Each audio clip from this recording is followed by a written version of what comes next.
নমস্কার বন্ধুরা, আপনারা দেখছেন voice of Bankura, presented by underground cafe.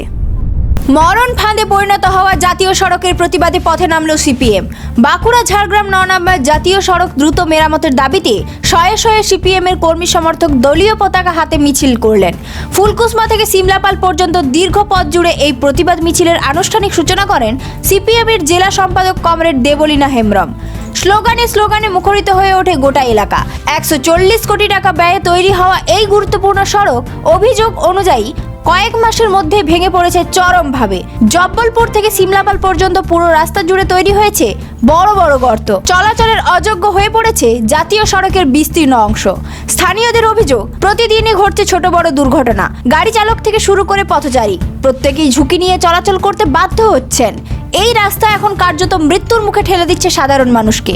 এটা শুধু রাস্তার প্রশ্ন নয়, এটা মানুষের জীবনের প্রশ্ন।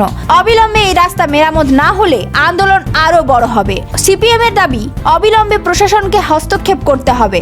দ্রুত রাস্তা সংস্কার করে এই মরণফাঁদ থেকে সাধারণ মানুষকে মুক্তি দিতে হবে, নইলে আগামী দিনে আন্দোলন আরো তীব্র করার হুঁশিয়ারি দিয়েছে বাম নেতৃত্ব।